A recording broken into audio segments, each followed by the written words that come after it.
Man United's dismal season gets worse. Hey guys, welcome back to the channel. Welcome to another video. Yesterday's going to centre around this team right here in Manchester United, who yesterday lost 3-1 to their arch City rivals, Manchester City. Pep Guardiola's side beat Man United by 3-1, and in the process cut Liverpool's lead at the top of the table down to a single point. After, of course, Liverpool won this weekend as well. City closed the gap on the league leaders, or the current league leaders, and Liverpool ahead of what is going to be an extreme and incredible showdown next week when City and Liverpool both face off against each other. But this video is going to be about Manchester United and the dismal performance that was yesterday. The only highlight of the game was, of course, Marcus Rashford's incredible goal that opened the scoreline, that broke the deadlock very early on in the game. But after that point, it was nothing else from Manchester United other than the vague outline and guideline of a plan to beat Manchester City, which we all kind of expected going into this game. We're going to be talking about Erik Ten Hag. We're going to be talking about the players. We're going to be talking about Manchester United as a whole and everything else in between. But before we go any further, I would like to remind you all to please like the video and also subscribe if you're new. Both things are always and very greatly appreciated. And of course, I want you to get involved in the comment section on this. Let me know your thoughts, comments, opinions, predictions, feelings, whatever you want to call it. That will make great interesting reading down below in this video about this particular topic. All of that good stuff will make for great interesting reading, I'm sure. So please do get involved. But without further ado, let's get on with the video. Let's talk Manchester United. First and foremost, as I always say with every video that I do about a rival, I'm a Liverpool fan. I'm a rival of this, but I'll always try and tackle these kinds of topics and points of interest with the same level of neutrality and fairness and openness and whatever else you can think of that will make it fair and interesting to the reader. There will be the odd banterous comment that I make or the odd jokey comment that I make, but for the most part, it is fair and neutral, or as fair and neutral as I can possibly be. The fact of the matter is that yesterday what we saw from Manchester United was a game plan. It was the most basic of game plans, but if we were to be honest about it, it was a game plan that we all expected. It was a game plan that we all knew was the only way to beat Manchester City. It was to sit back in a low block and counter-attack. We knew exactly what we were going to be in for at the Etihad yesterday. We knew that City were going to have the lion's share of possession. They were going to be the ones pushed forward on the ascendancy, on the front foot, and United were going to have to sit back and counter-attack. The same way that they did against Liverpool a few months ago at Anfield, they were going to have to try and do that again and try and grind out a result. And, you know, for the first half, it seemed to be working a little bit. You know, Marcus Rashford scores that incredible goal. It was an absolute thunderous hit into the top corner. A visually pleasing goal, and obviously with the week that Marcus Rashford has had in terms of being scrutinised for the interview that he gave and everything, it was kind of obvious that he would have some sort of say in it.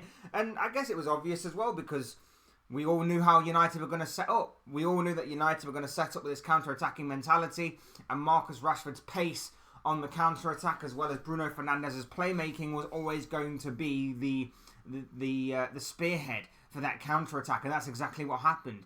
Fernandes's hold-up play and then bringing Rashford into play was obviously on site yet again. And of course, Rashford then just smashed one into the top corner. Ederson had no chance, and I don't think a lot of goalkeepers would have had that chance either.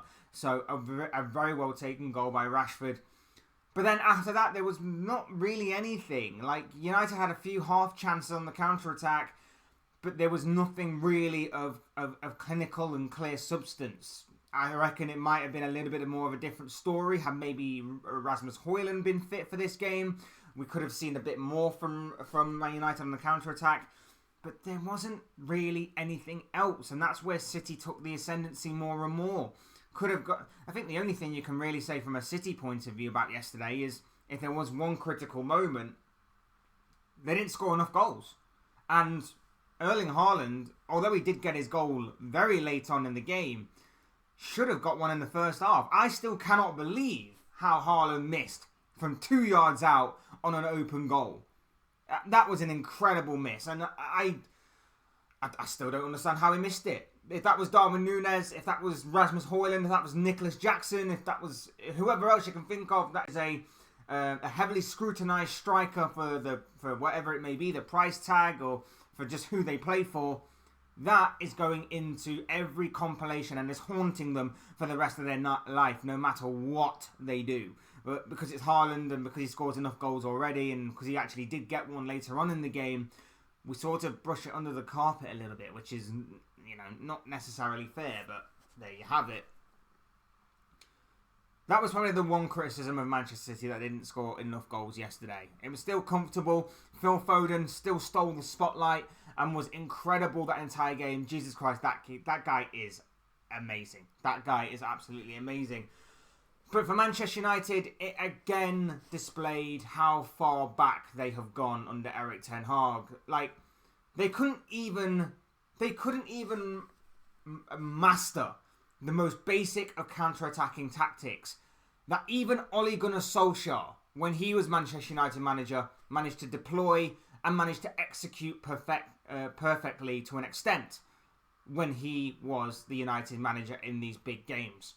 Solskjaer managed to implement this kind of tactic game in, game out, and against some of the bigger teams, including, of course, Manchester City, Solskjaer managed to execute it very well to the point where he would give a lot of these big teams a big game to think about. A lot of food for thought in this kind of atmosphere, in this kind of scenario.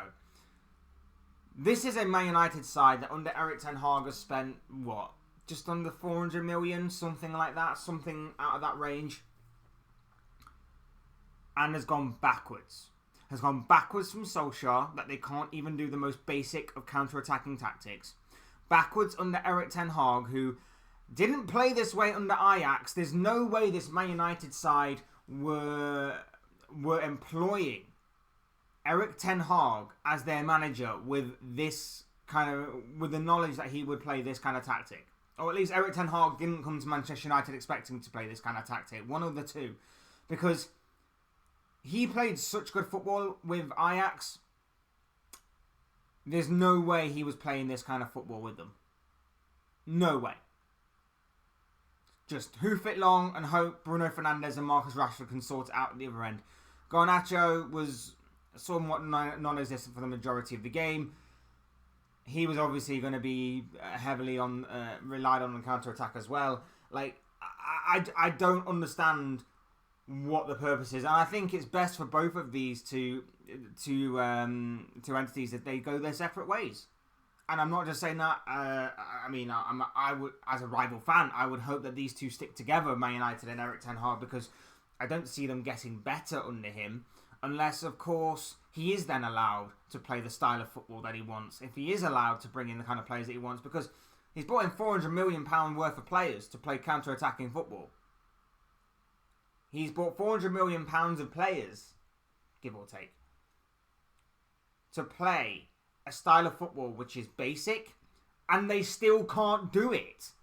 They still can't do it. The defence was solid for the most part yesterday. It crumbled at the end, but for the most part yesterday, it was solid. The defence was pretty solid. It was pretty solid and resolute, and against Manchester City, if you are able to hold that low block, you can be a thorn in the side of City. We've seen it time and time again with certain teams that you can get something out of City if you do that low block and you do it consistently. And, the mental strength it takes to do it for the full 90 minutes is exhausting, but you can get something out of that and maybe even nick something on the counter-attack. We've seen games like that as well, where City have lost it on the counter-attack in one particular moment. But United can't even do that. And yesterday, it wasn't the defence so much. The midfield, it was exhausted after about half an hour, that midfield. After the opening half an hour, that midfield just completely dropped. And then the attack, the least said about the attack, the better, because the attack just was not functioning at all. They had one bit of link-up, and then the rest, it was so disjointed and so awkward. And I know that Erik Ten Hag has had injuries like everybody else has had. But the fact of the matter is you spent 400 million in the past couple of seasons for this. for a United side that could only compete with Manchester City for about half an hour. And then beyond that half an hour, City missed clear-cut opportunities, but City were on the front foot and in the ascendancy, and you knew what was going to happen. You knew exactly what was going to happen. You didn't feel like United were going to hold on for the win. You didn't feel like United were going to go on and nick another goal on the counter-attack. You just knew that City were going to take that second goal, and then from there, it was either going to be the floodgates would open or City would just bore their way to another 3 points with a 2-1 win. As it happened, Haaland put a bow on it at the end with his goal and wrapped up the 3 points beautifully for Pep Guardiola. But at the same time, it's so poor. It's so poor for Man United that they can't even execute the most basic of football plans, the most basic of tactics. £400 million later, a manager who can't play that tactic anyway and wasn't exactly brought in for that particular tactic is being forced to play that tactic by either the players he's got, himself in trying something different, or the board. I don't know which combination it is, but something is so disjointed there that I don't understand it. I really do not understand that at all. And I'm from the outside looking in. Like I say, I'm happy that United are in the mud a little bit. I'm happy that United are extremely poor, but I've got to be. I want to try and be open and honest about it. I just don't understand it personally. I really do not understand it. United's season rests heavily on the FA Cup, and they've got Liverpool in the FA Cup. In a couple of weeks' time, their season is completely over, in my opinion. I don't see them picking up a win against Liverpool. I don't see them getting through. I know it is a cup game, and I know that anything can happen in a cup game, and if they were to, do what they did at Anfield a few months ago, in terms of obviously, sitting back and grinding out a 0-0 and maybe taking it to penalties and then seeing whatever happens in penalties happens. They could maybe get further in this competition, but I doubt it. I think Liverpool have got obviously the capabilities, the quality, and of course the coaching to get it done. I'm just thinking for Man United that this season is over for them, and the next step has to be to have a complete clear out. A complete clear out of backroom staff, coaches, manager, players. It's got to be a complete coaching. It's got to be a complete overhaul, in my opinion. Because if you want to start this new era, you can't start this new era with memories or things of the old era. Don't get me wrong. Player-wise, there are still a few players that you've got to keep. Højlund, definitely. Mainu, of course. Onana, I think you've got to stick by him. With him having the whole saga last summer, and obviously buying him for big money. I think you have to maybe keep him. And I don't actually think he's done that badly in the Premier League, to be fair. But for the rest, I think they are all up for consideration of being sold.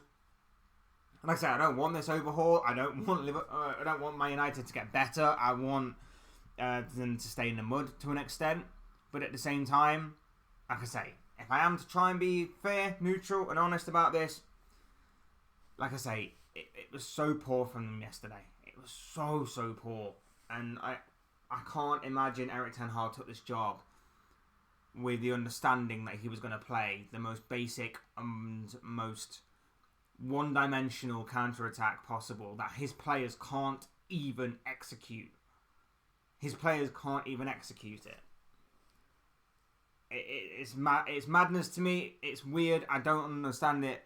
But yeah, for me, Erik Ten Hag needs to be sacked. I'd even put the wheels in motion now.